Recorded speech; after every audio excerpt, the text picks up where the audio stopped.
non tigi bandiraɓe musidɓe tedduɓe machallah ñalawma dokkugol ɗin ambulance uji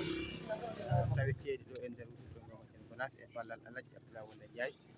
joni woni dokkirgol ngol alhamdulillah rabbil alamin joni woni dokkirgol ambulance uji en ji jooni dokkirgol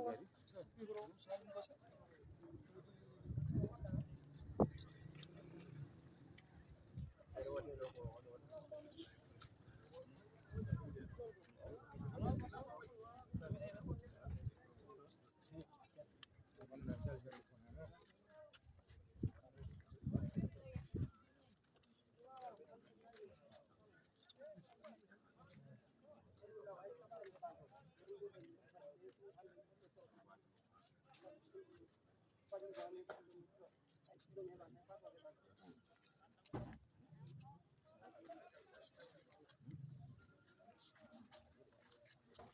non koye dokkirgol ambulance uji wona Alaji Abou Ndiaye hono falaɗo Alaji Abdoulaye Walla ene waɗa feere holde ɗum dokkireɓe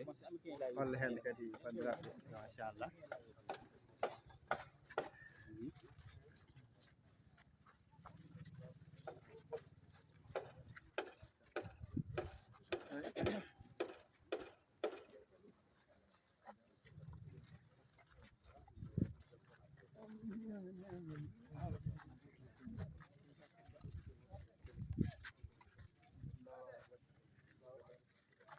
inchallah min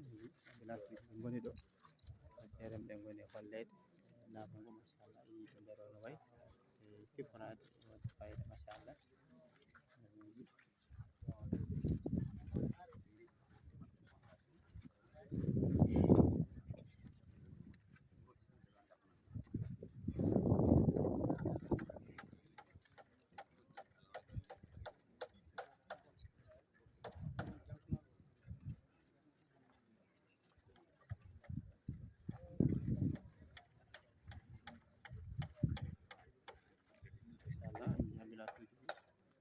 kanji goni ɗo dokkugol joni fuɗɗi Alaji Abou Ndiaye on ɗo kañum fuɗɗete o haalandema woni sababu honde garde ɗum fuɗɗugoma jomɗa fadat Alaji Abdoulaye Walla machallah bandiraɓe gari no fewi kewal e kewal alhamdulillah amin dokkoreɓe ɗo ha beele gara ɗum gari hawride golle ɗe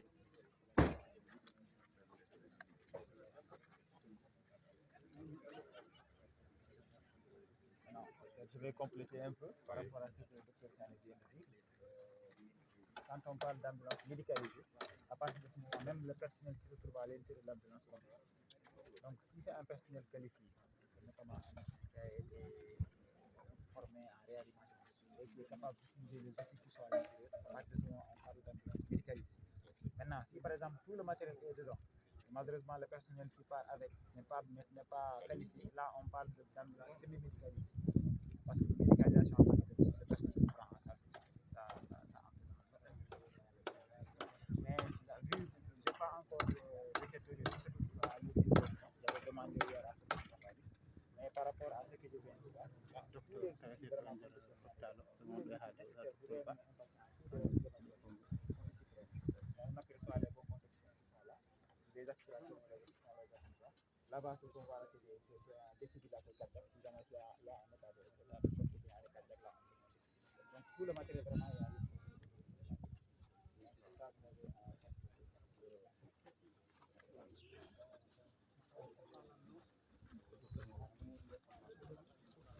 jibbi docteur Ba wonno e haalde docteur Jean-Philippe centre de santé ɗo e nder Gonas wonno haalde kadi no haaliri ni kadi bandiraɓe kaari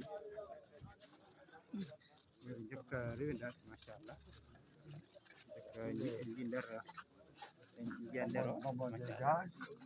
ɗo ko nder o woni ɗo machallah nder ambulance o woni machallah matériel timmuɗo nan nder toon matériel timmuɗo nan ɗo machallah gueɗe fof e jomon safrade haɗum yitta hôpital machallah kono timmi machallah andra fof gari tawtorede moƴƴere nde waɗi fayida no fewi nden en jahat ƴeewen jokkude e golle ɗe en jii hôpital o woni ɗo machallah alhamdulillah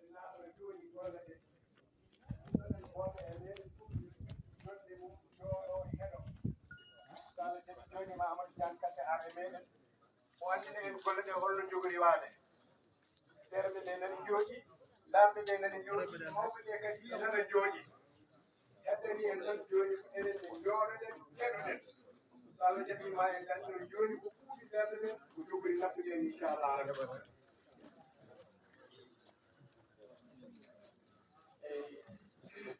assalamu aleykum wa rahmatullahi wa barakatuh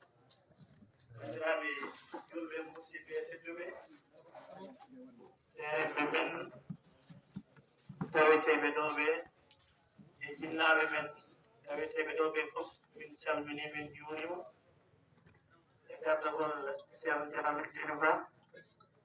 ay ɗo e inde ceerno e wondude e délégation makko e wondude e mawni maɓɓe hono ceerno Mouhamadou Siraji Ba hono chef de village en calmini denndangal seereɓe fof ko noon calminirɗen e inde laamu leydi Sénégal jooɗaniiɗo ɗo président de la république président Macky Sall hono monsieur le sous-préfet monsieur Thiam en calmini denndangal safrooɓe taweteɓe ɗo ɓe fof e gardagol docteur Sané e denndangal banndiraaɓe juulɓe tawtoraaɓe ɗo ɓe kono kadi e taweede omo ngannduɗaa ko Alaji Abou Ndiaye kañum waɗi ɗo représenté fondation ceerno wolle wonɓe sababu oɗo subaka hannde oɗo beetawe daneeji en calmini commandant des brigades gendarmerie gonɗo ɗo o en calminimo e calmini denndaangal banndiraaɓe tawtoraaɓe ɓe fof jinnaaɓe ɓe haa e responsable wonɓe ɗo presse o banndiraaɓe fof calminaama oɗon jaafne kadi jolle ɗe juuti kono pannoɗen ko hoɓɓe men ɓe Allah newni ɓe jettima oɗo ñalawma noon ko ñalawma kadi e nder ñalawmaji ñalawma taari en kaali naane wonde ne wiye ko cellal woni afongal e Pulaar wi so afo boni galle boni wadde ɗo cellal ala ko heewi ngakkat ɗon so tawi ñalawma o noon ko ñalawma cellal ko ñalawma jettirteɗo Allah ko eɗen ñaago Allah subahanahu wa taala yo Allah yoɓ ceerno moƴƴere yo Allah kadi yoɓ ceerno moƴƴere yo Allah yoɓ ceerno men Cheikh Sirajuddin Cheikh Elhaji Mouhamadou Ibn Sayyid welede Allah wone makko ɗum ɗo ko dowuji makko e barke makko e golle makko finde mum baɗɗo ngal ɗo gollal o adno fof andirimo ko Ablaye Gounas kala ko nanda inde makko noftama ko Madina Gounas wonde ko duwaw ceerno e barke mum e golle ɗeɗo ɓattallami ɗe waɗi maɓe ngaroy hen ɓeɗo jogor ƴettude kongi ngam yettude e jarnude e bismade konngol ngol uddita ɗum ko ceerno men ceerno Jalaldine Ba waɗanen duwaw e inde ceerno so ɗum yewti ko monsieur le maire nokku o ari ɗo e inde makko ko adjoint makko hono Mouhamadou Sow en calminimo ko kamɓe kadi woni bismotoɓe ɗo laamu e heddiɓe fof e caggal ɗum ma ƴettu konngol Siraji Sam no foti fof e leƴƴande wonko yiɗi arde heen so ɗum ɓenni ko jooɗaniiɗo ɗo fondation ceerno wolle hono Alaji Abou Ndiaye ƴettata konngol caggal ɗum président kawtal golle hono ceerno Mouhamadou Baba Ba o haala inde ɓesngu Madina Gounas walla commune o walla dental ngal fof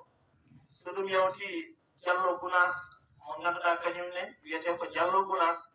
wonɗo rewde Ablaye Gounas kadi ko ganndaɓe e dental he maw ƴettu konngol no foti fof so ɗum yawti rewata heen ko CDS manam président comité de centre santé hono mawɗumen Alaji Mamadou Lamine Sow so ɗum ɓenni rewata heen ko docteur Sané mo ngannduɗaa kanko huufiɓe e département o so haali on sahaa ene jogii goɗɗo ne wiye MCR on ne ma ƴettu konngol on sahaa sous préfet ƴetta konngol so ɗum yawti ko coftirde otoji ɗi ɗum tottat ɗum ko Alaji Abou Ndiaye so ɗum yawti sous préfet ara uddana en jonde nde ko ni woni ɓe juɓɓiniri en ɓe juɓɓinaniri en ɓe totti e ɗerewol ngol ɓe kalfini e golle ɗe eɓe ñaagi yaafo e noon so tawi wonko ngakki e jokkugol ngol ngannduɗon min ngol koye ekkade tan kono e barke hakkeji moɗon miɗen jorti so Allah jaɓi ma rew lawol inchallah joni en jahat to ceerno Jalal Ba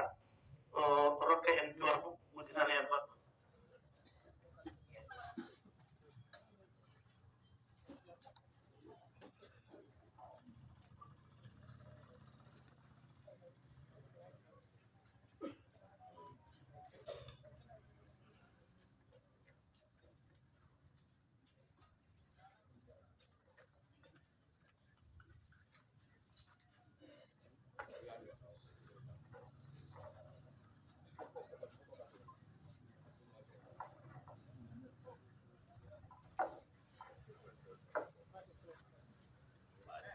duwaw fatiha e fatiha e salatul fatiha jaɓen duwaw jaɓen duwaw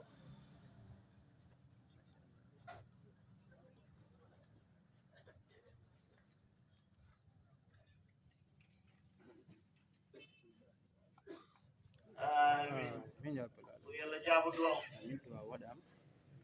duwaw السلام عليكم ورحمة الله تعالى وبركاته. الحمد لله رب العالمين. جبتي على المفيد. جبتي على المفيد. جبتي على المفيد. الحمد لله رب العالمين. رجعنا دنداغر بندرا بتوصل عبده. كأنتي جبت أدنى ده. هاي دي كوفر. وعلى عيني تجابنا. don no jonde de juuri kadi woni ko e ñawdude kadi fotɓe haaldede ene keewi nden en calmini fof en juurima fof en bismima kadi fof fodde men haaɗi ɗo e jettiri Allah oɗon ñalawma sabu jeeyaka e ñalawmaji teŋtinoji konngol ceerno ngol o wino radiallahu taala an madina wa dental tani en guette basal e majjere e dengi so woni ko goto ɓesguru wure he wat ɗum ɗo e ɗum on ko hulli ha heewi kadi ɗo gueɗe goɗɗi e kadi makko kewɗe ɗe waɗɗo rew ko adi guel ɗo gueɗe jumaji keɗitan ɗo mahe kanko ne mbaɗi men kadi sikki ala mo jogui kadi heɓɓade kewɗe ɗo jogi wadde e wure ewa liƴƴital no fewi ɗum ɗo fof ko barke Allah en barke diine o sabu ceerno radiallahu taala an no pulaar wiyata jumbo lamminima nde piɗɗa fof wujde henne ba teddugal makko ko diine o sa teddini diine o a teddima hen enen fof natne teddugal makko e barke diine o ɗum noon en ñaagi Allah e moƴƴere mum yaado ko waɗi moƴƴinde makko diine e habbade hen ceerno